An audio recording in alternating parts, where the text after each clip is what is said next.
गंग गणपतये नमो नमः। श्रीमद्भागवत महापुराण प्रथम स्कंद अथ कौनविंशो अध्याय 19वां अध्याय। परीक्षित का अनशन व्रत और शुक्रदेव जी का आगमन। सूत उवाच महीपति सत्व तत्कर्म गृह विचिंतन कृतम सदु मनः। सूर्य जी कहते हैं, राजधानी में पहुंचने पर राजा परीक्षित अपने उस निंदनीय कर्म के लिए बड़ा पश्चाताप हो गए। वह अत्यंत उदास हो गए और सोचने लगे, मैंने निरपराध अपना तेज छिपाए हुए ब्राह्मण के साथ अनर्थ पुरुषों के समान बड़ा नीच व्यवहार किया। ये बड़े खेद की बात है। अवश्य उन महात्मा के अपमान स्वरूप फलस्वरूप शीघ्र से शीघ्र मुझ पर कोई विपत्ति आएगी। मैं भी ऐसा ही चाहता हूँ, क्योंकि उसने मेरे पाप का प्रायश्चित हो जाएगा। फिर कभी मैं ऐसा काम करने का दुस्साहसन नहीं करूँगा। ब्राह्मण की कुदाग्नि आज तक मेरे राज्य सेना भरे पूरे खजाना को जलाकर खा कर दें, जिससे फिर कभी मुझ दुष्ट को ब्राह्मण देवता गौं के प्रति से पाप बुद्धि नहीं हो। वे इस प्रकार चिंता कर रहे थे कि उन्हें मालूम हुआ कि ऋषि कुमार के साप से तक्षक मुझे डसेगा। उन्हें वो धधकते हुए आग के समान तक्षक को डसना बहुत भला मालूम है। उसने सोचा कि बहुत दिन से मैं संसार में आसक्त हो गया था, अब मुझे शीघ्र बैराग होने का प्राप्त हो गया। वो इस लोक और परलोक से भोगों को तो पहले ही तुच्छ और त्याग समझते थे, अतः उन्हें सर्वोत्तर त्याग करके भगवान श्री कृष्ण के चरण कमलों की सेवा को ही सर्वोपरि मानकर आमरण अनशन व्रत लेकर वो गंगा तट पर बैठ गए। गंगा जी का जल भगवान श्री कृष्ण के चरण कमलों का प्राग लेकर प्रवाहित होता है, जो श्रीमती तुलसी को गंध से मिश्रित है।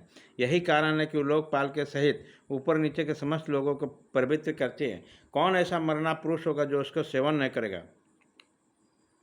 इस प्रकार गंगा जी के तट पर आमरण अनशन करने का निश्चय करके उन्होंने समस्त आसक्तियों का परित्याग कर दिया। वे मुनियों का व्रत स्वीकार करके अन्य भाव से श्री कृष्ण के चरण कमलों का ध्यान करने लगे। उसी समय त्रिलोकी का पवित्र करने वाले बड़े बड़े महानुभाव ऋषि मुनि अपने शिष्यों के साथ वहाँ पधारे। संत जन प्राय तीर्थ यात्रा के बहारे स्वयं उन तीर्थ स्थानों को पवित्र करते हैं। उसी समय वहाँ पर अत्रि, वशिष्ठ, चवन, श्रद्धान, अरिष्टनेमि, भृगु, अंगिरा, पराशर, विश्वामित्र, परशुराम, उथ, इंद्र, प्रमद, इधमवाह, मेधातिथि, देवल, अश्विसन, भारद्वाज, गौतम, पिपलाद, मैत्रेय और कवश, अगस्त, भगवान व्यास, नारद तथा उसके अतिरिक्त और भी कई श्रेष्ठ देवर्षियों, ब्रह्मऋषि तथा अरुण आदि राजर्षियों का शुभागमन हुआ। इस प्रकार विभिन्न गोत्रों के मुख मुख ऋषियों के एकत्र हो जाने पर राजा ने सबका यथोचित सत्कार किया और चरणों पर सिर रखकर वंदना की। सब लोग आराम से अपने अपने आसन पर बैठ गए। तब महाराज परीक्षित ने फिर से प्रणाम किया और सामने खड़े होकर शुद्ध हृदय से अंजलि बांधकर जो कुछ करना चाहते उसे सुनाने लगे।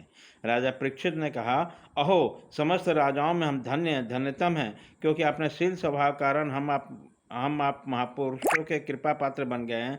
राजवंश के लोग प्राय निंदन कर्म करने के कारण ब्राह्मण के चरण धोन से दूर पड़ जाते हैं। ये कितने खेद की बात है। मैं भी राजा हूँ। निरंतर गेह देह में आसक्त होने के कारण मैं भी पाप रूप हो गया था। इसे से स्वयं भगवान की ब्राह्मण के साप से मुझ पर कृपा रखने के लिए पधारे हैं। यह साप वैराग उत्पन्न करने वाला, क्योंकि इस प्रकार साप से संसार शक्त पुरुष भयभीत होकर विरक्त हो जाया करता है। ब्राह्मणों, अब मैंने अपने चित्त को भगवान के चरणों में समर्पित कर दिया है। आप लोग और माँ गंगा जी शरणागत जानकर मुझ पर अनुग्रह करें। ब्राह्मण कुमार के साप से प्रेरित कोई दूसरा कपट से तक्षक रूप में मुझे डस ले अथवा स्वयं तक्षक आकर डस ले, इसलिए मुझे तनिक भी परवाह नहीं है। आप लोग कृपा करके भगवान के रसमयी लीलाओं का गायन करें। मैं आप ब्राह्मण के चरणों में प्रणाम करके पुनः यही प्रार्थना करता हूँ कि मुझे क्रमवश चाहे जिस योनि में जन्म लेना पड़े, भगवान श्री कृष्ण के चरणों में मेरा अनुराग हो और उन्हें चरणाश्रित महात्माओं से विशेष प्रीति हो और जगत के समस्त प्राणियों के प्रति मेरी एक सी मैत्री रहे। ऐसा आप आशीर्वाद दीजिए। महाराज परीक्षित परम धीर थे। वो ऐसा दृढ़ निश्चय करके गंगा जी के दक्षिण तट पर पूर्वाग्र कुशों के आसन पर उत्तर मुख होकर बैठ गए। राजकाज का तो भार उन्होंने पहले से अपने पुत्र जन्मेजय को सौंप दिया था। पृथ्वी पर एक छत्र सम्राट परीक्षित जब इस प्रकार आमरण अनशन कर निश्चय करके बैठ गए, तब आकाश में स्थित देवता लोग बड़े आनंद से उनकी प्रशंसा करते हुए वहाँ पृथ्वी पर पुष्पों की वर्षा करने लगे और सभी नगारे बार बार बजने लगे। सभी उपस्थित महर्षियों ने परीक्षित के निश्चय की प्रशंसा की और साधु साधु करके उनका अनुमोदन किया। ऋषि लोग तो स्वभाव से इन लोगों पर अनुग्रह की वर्षा करते हैं।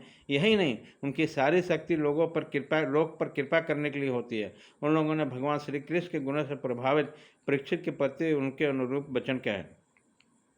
राजर्षि शिरोमणि, भगवान श्री कृष्ण के सेवक और अनुयायी या पांडुवंशियों के लिए कोई आश्चर्य की बात नहीं है, क्योंकि आप लोगों ने भगवान के सानिध्य प्राप्त करने की आकांक्षा से उस राज्य सिंहासन का एक क्षण में परित्याग कर दिया, जिसकी सेवा बड़े बड़े राजा अपने मुकुटों से करते हैं।